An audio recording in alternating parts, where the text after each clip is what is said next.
Shakduk tang bedego kotal hamkrai AGM siwo Lamao himna chengkha Trauma Care Center jibi shakhamnok hayakeba AGM siwo Lamao himna chengkha Trauma Operation Theater sangrongshalo aboni holongthai phiok muni panda khlai jakha manjagaikha hastini montrokra Professor Dr. Manik Saha Abubai Baksha 16 seat ganang Respiratory Geriatric Intensive Care Unit khoboi gaino Operation Complex phiogoi rikha montriokra kok naragna thangai montriokra shaka hasteo shakduk tang bedek ni taibo hamkrai nani bagai juda-juda samung butang yago ia jagai nahaka arni bisingo Delhi IMS bai korangai mo sign engkha tei Delhi IMS hasteo phayei berene muni bisingte shawi kalangmani tongo jibe sakhamnago 320 high ICU seat nangai tongo hnei akokno wan sugino samung khlaimung cheng shawi rejakmani shaka mantri okra shaka jibe sakhamnago 116 seat ICU tongo trauma operation theater norok shawi shaka operation theater MRI CT scan khoboi juda-juda samungrok nukhung khungsani tolao no tongbayu tongo orthopedic neurosurgeon khoboi juda-juda department tabuk nisimi RTA haikeba road traffic accident ni bisingtei deranai rokno operation bagai tai nasingnani nangala এই হাসপাতালে প্রায় 24টি NICU এটা নিয়ে 116টি আইসিইউর শয্যা রয়েছে। আমরা আপনারা জানেন কিছুদিন আগে এইমসের সাথে আমরা মুভ করেছিলাম, কারণ এইমসের ডাইরেক্টরের সাথে আমার কয়েকবার বিভিন্ন জায়গায় দেখা হয়েছিল। উনি বিশিষ্ট পেডিয়াট্রিক সার্জন, কিন্তু হসপিটাল ম্যানেজমেন্টের বিষয়ে ওনার মানে খুব একটা আমি বলবো যে একটা বড় একটা আইডিয়া ওনার কাছে আছে। ওনাকে আমি যখন বললাম যে ত্রিপুরাতে আসার জন্য, আমাদের কাছে সব কিছু থাকা সত্ত্বেও অনেক সময় অনেক সমস্যা হয়, তো ওনারা আসলেন এবং পরবর্তী সময় ওনারা রিপোর্টও দিলেন।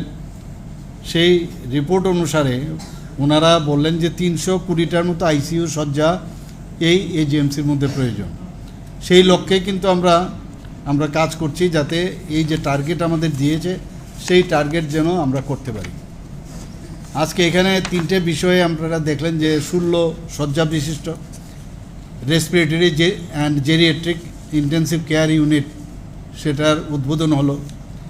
প্রবীণ নাগরিকদের যখনই মানুষ বয়স হয় বা বয়স্কা হয়, তাদের মধ্যে কিন্তু দেখবেন যে কোনো বিষয়ে তাদের ইনফেকশনই হোক বা ইনফেকশনের এগেনস্টে ফাইট করার ক্ষমতাটাও কিন্তু অনেকটা কম চলে আসে।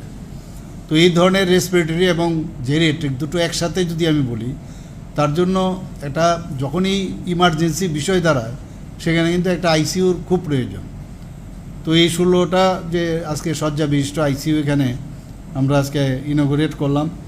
আমার মনে হয় এতে করে যারা ব্রেথলেসনেস, শ্বাসজনিত প্রবলেম নিয়ে অনেক যারা জেরিয়াট্রিক পেশেন্ট আছে এবং পাশাপাশি তাদের যে সমস্যা, সেগুলোর কিন্তু একটু কষ্ট হতো আমাদের ডাক্তারবাবুদের বা আমাদের যারা ডাক্তারদের সাথে অন্যান্য স্বাস্থ্যকর্মীরা, তাদের জন্য একটু, কারণ ইনফ্রাস্ট্রাকচারটা খুব প্রয়োজন। সেই অনুযায়ী আজকে আমার মনে হয় যে 16 বেডেড যে respiratory and geriatric intensive care unit আজকে এখানে সেটা আমরা ইনগুরেট করলাম। তাতে করে অনেকটা সমস্যা কিন্তু সমাধান হল।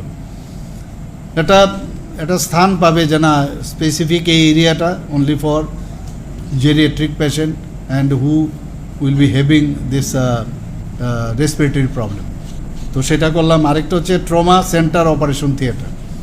আমার কাছে যা খবর আছে, আজকে বলছিল কালকে প্রচুর, আমার নিউরোসার্জন বলছিলেন যে প্রচুর পরিমাণে, কালকে হোলি ছিল, আপনার রং খেলা ছিল, প্রচুর পরিমাণে RTA রোড ট্রাফিক অ্যাক্সিডেন্টের প্রচুর পেশেন্ট এসেছিলো এখানে।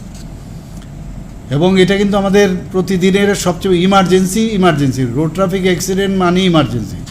সেই জায়গায় আগে কিন্তু এটা কিন্তু শুরু হয়েছিল অনেক আগে, কিন্তু কোনো দিন সেটার কাজই হয়নি সেটা। তো বাধ্য হয়ে জেনারেল সার্জারি যে আমাদের যে সার্জারির যে ওটিগুলো আছে সেখানে যেতে হতো। সেখানে অলরেডি কোল্ড কেসগুলো আছে, আগের থেকে যে কেসগুলো আছে, তো সেইগুলোর বাদ দিয়ে তো পট করে করা যায় না। তো এখন কিন্তু শুধু ইমার্জেন্সির যে ওটিগুলো আছে সেইগুলো একই জায়গার মধ্যে, এবং অন্যান্য MRI থেকে আরম্ভ করে CT স্ক্যান থেকে আরম্ভ করে এভরিথিং, USG এভরিথিং ওখানে আছে। এখন অন্য জায়গায় নিয়ে যাওয়া এক সমস্যা, যেতে যেতে প্রবলেম হয়। তো একই ছাদের তলায় একই জায়গায় যখন, এটা আমরা অনেক দিন ধরে আমরা ভাবছিলাম যে কেন এই ওটিটা এখানে হবে না। কারণ তবেই তো হবে না যে একটা যাকে বলে ট্রমা কেয়ার সেন্টার বা ট্রমা সেন্টার অপারেশন সেন্টার, দুটো একসাথে, trauma care, trauma centre as well as trauma centre হলেই কিন্তু এখানে ওটি মাস্ট। এখন কিন্তু সেটা সুবিধা হলো এবং খুবই সুন্দর আমরা সেখানে দেখলাম। এবং আমার মনে হয় এটা আগামী দিনে যে ডেথ রেট বা প্রপার ঠিক টাইমে, ইভেন অর্থোপেডিক্স ওখানে থাকবে, নিউরো সার্জন থাকবে এবং অন্যান্য যারা অ্যানেস্থেসিওলজি সবাই কিন্তু সবসময় সেখানে থাকবে।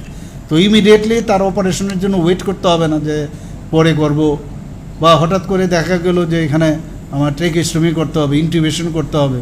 তো এগুলো কিন্তু ইমিডিয়েটলি করা যাবে অন্য জায়গায়। এবং এটা খোলা থাকবে 24/7, মানে পুরো দিন সবসময় 24 আওয়ার্স সেটা খোলা থাকবে এবং 7 দিন সমানে, মানে প্রতি সপ্তাহে এটা খোলা থাকবে।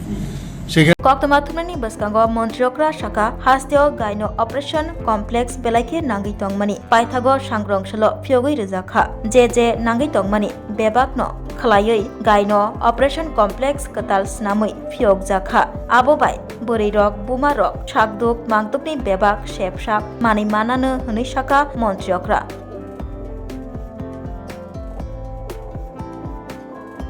সেখানে জেনারেল সার্জনও থাকবে।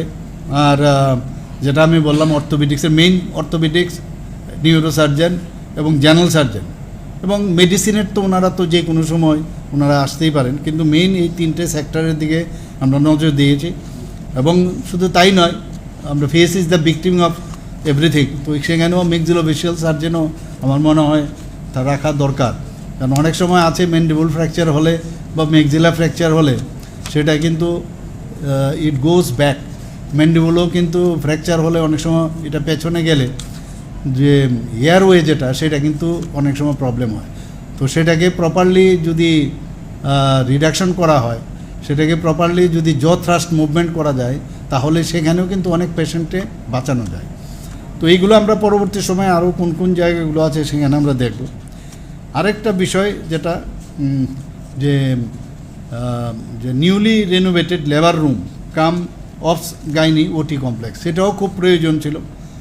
আমরা সেই কাজটাও এখানে যাতে ইন্টারন্যাশনাল লেভেলে যা যা দরকার সেইগুলো যাতে করা যায় সেইভাবে আমরা এই কমপ্লেক্সটা এখানে তৈরি করা হয়েছে। তাতে করে যারা যখন প্রসূতি পরিষেবার ক্ষেত্রে যারা মাদার আছেন এবং যারা বাচ্চারা হবে তাদের কিন্তু সিকিউরিটি কিন্তু আমি বলবো লাইফের দিক দিয়ে তারা কিন্তু অনেক বেশি সিকিউরড হবে, অনেক বেশি তারা মানে লাইফ সাপোর্ট সিস্টেম যেটা থাকে সেটা অনেক বেশি নিশ্চিত থাকবে আমি আশা করি। এবং এতে করে আমাদের যে চিকিৎসা পরিষেবা তার যে স্ট্যান্ডার্ডাইজেশন অনেকটা বেশি কিন্তু বাড়বে। রাজ্য সরকারের মেইন উদ্দেশ্য হচ্ছে, আমি দেখুন এখানে আগে তো আমরা জিবি হাসপাতালে আমিও কাজ করে গেছি। জিবি হাসপাতালে যেহেতু অনেক পুরনো হসপিটাল, মেইন যে ওই যে হসপিটালটা আমরা দেখলাম, সেটাকেও যদি আমরা ইচ্ছে করে সেটাকেও আমরা কিন্তু রেনোভেট করে সেটাকেও কিন্তু আমরা পরিষেবা দিতে পারি। আমার চোখে যে যা যা ধরা পড়লো, আমি সেক্রেটারি মহোদয়কে আমি অলরেডি বলেছি, আমার সাথে আমাদের মাননীয় বিধায়িকা মিনারানী সরকার মহোদয় আছেন এখানে, আমাদের এজিএমসির যিনি সুপারিনটেন্ডেন্ট মেডিকেল সুপারিনটেন্ডেন্ট উনিও আছেন। আমি ওনাদের গোচরে আমি এনেছি, প্রিন্সিপাল মহোদয় এখানে আছেন। আমি বলেছি যেখানে যেখানে আমার নজর এসছে আরও বাকি আমার ঠিক আমি ধরে নিয়েছি, সেইগুলোকে আরও কি করা যায়, ইভেন লিফট থেকে আরম্ভ করে এভরিওয়্যার, ইচ্ছে করলে কিচ্ছু না, খালি একটু রেনোভেট একটু দেখা করলে দেখতে অনেকটা মানে যেরকম সবাই চায় যে একটা পরিষ্কার পরিচ্ছন্নতার দিকে যায়। তো পরিষ্কার পরিচ্ছন্নতা খুব বেশি এটা পয়সা লাগে না, সেটাকে মেনটেন করা। আর পাশাপাশি আমাদের যে পেশেন্টের কনফিডেন্স আর পেশেন্টের পয়সাটা যেন কম লাগে। কারণ কর্পোরেট সেক্টরে গেলে আপনারা সবাই জানেন প্রচুর পয়সা যায়, প্রচুর পয়সা খরচ হয়।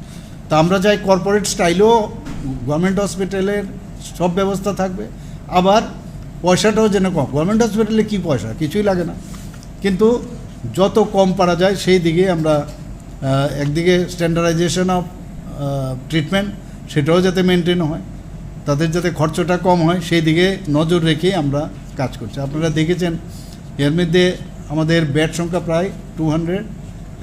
অশাল হাস্তেনি মন্ত্রীকরা প্রফেসর ডক্টর মানিক সাহানো কারিবতঙ্গ হাস্তে হাপাং সাকদুক তাংবেদিকনি সেক্রেটারি কিরণ গীতে জিবি শাখামনক হায়াকেবা এজিএমসিনি রোগী কল্যাণ সমিতিনি চেয়ারপারসন মিনা রানী সরকার খবই জিবি শাখামনক এজিএমসিনি जुदा जुदा डॉक्टर रबतंगबायु